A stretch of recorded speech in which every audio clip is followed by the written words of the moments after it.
News hunt Nidadavolu ప్రేక్షకులకు నమస్కారం. తూర్పుగోదావరి జిల్లా నిడదవోలు మండలం గోపవరం గ్రామంలో రోటరీ క్లబ్ ఆఫ్ నిడదవోలు ఆధ్వర్యంలో people's tree English medium high school నందు ఏర్పాటు చేసిన నేషనల్ సైన్స్ డేకి విశేష స్పందన లభించింది. విద్యార్థులు తమ ప్రతిభను కనబరుస్తూ చూపర్లను విశేషంగా ఆకర్షించారు. ఈ కార్యక్రమానికి ముఖ్య అతిథిగా నిడదవోలు మున్సిపల్ చైర్మన్ భూపతి ఆదినారాయణ విచ్చేశారు. ఈ సందర్భంగా ఆయన మాట్లాడుతూ ప్రతి విద్యార్థి బాల్యం నుండి సైన్స్ పట్ల అవగాహన అలవర్చుకొని మన దేశ గౌరవాన్ని నలుమూలలా వ్యాపింపచేయాలని, విద్యార్థులలోని నైపుణ్యాలను గుర్తించి విద్యార్థి దశ నుండి శాస్త్రవేత్తలుగా తీర్చిదిద్దడానికి ఉపాధ్యాయులు, తల్లిదండ్రులు కృషి చేయాలని ఆయన అన్నారు. People's tree English medium high school నందు నేషనల్ సైన్స్ డే సందర్భంగా 2 రోజుల పాటు నిర్వహించిన వైజ్ఞానిక ప్రదర్శన మరియు ముగింపు కార్యక్రమంలో రోటరీ క్లబ్ అధ్యక్షులు కీర్తి ఆంజనేయులు మాట్లాడుతూ, రామన్ ఎఫెక్ట్ ద్వారా మన దేశ గౌరవాన్ని రెపరెపలాడించిన డాక్టర్ సివి రామన్కు నోబెల్ బహుమతి, భారతరత్న అవార్డులు లభించడం మన దేశానికి గర్వకారణమని, ఆయనను ప్రతి ఒక్కరూ ఆదర్శంగా తీసుకోవాలని అన్నారు. అనంతరం నిడదవోలు మున్సిపల్ చైర్మన్ భూపతి ఆదినారాయణ విజేతలకు బహుమతులను అందజేశారు. ఈ సందర్భంగా people's tree English medium high school యాజమాన్యం మున్సిపల్ చైర్మన్ భూపతి ఆదినారాయణను ఘనంగా సత్కరించింది. ఈ కార్యక్రమంలో రోటరీ క్లబ్ ఆఫ్ నిడదవోలు అధ్యక్షులు కీర్తి ఆంజనేయులు, సెక్రటరీ గుంటుపల్లి శివకుమార్, కాళ్ళ రాంబాబు, పన్నా సుబ్రహ్మణ్యం, గొన్నాబొత్తుల రామారావు, గోపిరెడ్డి శ్రీనివాస్, కొత్తపల్లి నాగేశ్వరరావు, బాలభారతి బాబు మరియు ఉపాధ్యాయులు, విద్యార్థులు, తల్లిదండ్రులు పాల్గొన్నారు.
our chief guest municipal commission sir selected, chairman sir selected 8 projects. So the first project goes to electricity producing through plastic burning.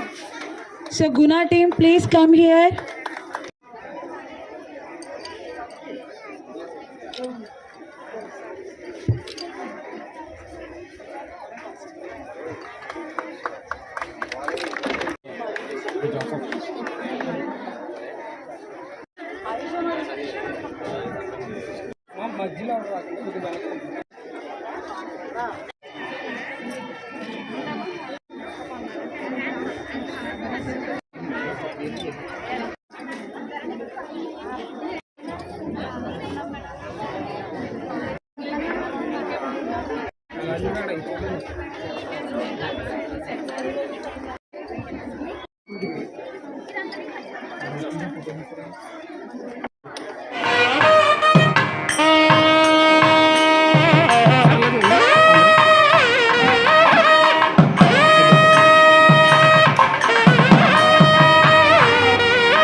Kranti sir.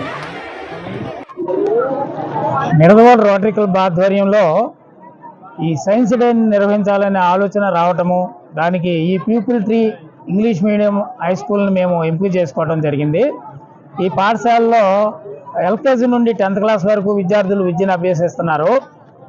ఫిబ్రవరి 28వ తేదీ 1987 సంవత్సరంలో సర్ సివి రామన్ గారి కాంతి పరావర్తనం అనే దాని మీద ఎక్స్పెరిమెంట్ చేసి సివి రామన్ ఎఫెక్ట్ అనేది కనిపెట్టడం జరిగింది. ఆ రోజు నుంచి ఫిబ్రవరి 28వ తేదీని సైన్స్ డేగా నిర్వహిస్తూ ఉంటారు. అవి పాఠశాలలో నిర్వహించడం ఆనవాయితీ. అది రోటరీ క్లబ్ ఆఫ్ నిడదవోలు కూడా ఆ విధంగా ఇక్కడ పాఠశాలలో ఈ సైన్స్ డేని ఫిబ్రవరి 28, 29 తేదీల్లో నిర్వహించడం జరుగుతుంది. ఇక్కడ చిన్నారులు ఎల్కేజీ నుండి 10th క్లాస్ వరకు చాలా రకాలైన ఎగ్జిబిట్స్ తీసుకురావడం జరిగింది. ఆ ఎగ్జిబిట్స్ ద్వారా వాళ్ళలో ఉన్న సృజనాత్మక శక్తిని మనం వెలుగు తీయడానికి అవకాశం ఉంది. మనం చూసుకుంటే మనల్ని అబ్బురపరిచే విషయాలు ఆ విద్యార్థులు మనకు చెప్పడం జరుగుతుంది. ఇటువంటి విషయాలు మనం ప్రతి పాఠశాలలోనూ ప్రతి చోట మనం ప్రోత్సహించినట్లయితే పిల్లల్లో దాగి ఉన్న సృజనాత్మక శక్తిని మనం వెలుగు తీయగలుగుతాం. మరి 2 రోజులు ఈ కార్యక్రమం ఈ పాఠశాలలో నిర్వహించడం జరిగింది. నంబర్ ఆఫ్ ప్రాజెక్ట్స్ సుమారు 200 ప్రాజెక్ట్స్ ఇక్కడ పెట్టడం జరిగింది. 200 ప్రాజెక్ట్స్లో కూడా చక్కటి థీమ్, కాన్సెప్ట్ ఉన్నాయి. మన నిడదవోలు మున్సిపల్ చైర్మన్ భూపతి ఆదినారాయణ గారు ఈరోజు మొత్తం ఈ ఎగ్జిబిట్స్ని పర్యవేక్షించడం జరిగింది. ఎన్నో ప్రశ్నలు విద్యార్థులను అడగడము, వారిలో దాగి ఉన్న శక్తిని వెలుగు తీయటం అనేది జరిగింది. అదేవిధంగా ఈరోజు వారి చేతుల మీదుగా ఈ 2 రోజులు జరిగిన కార్యక్రమానికి ప్రైజెస్ డిస్ట్రిబ్యూషన్ కూడా కార్యక్రమం త్వరలో నిర్వహించబోతున్నాం.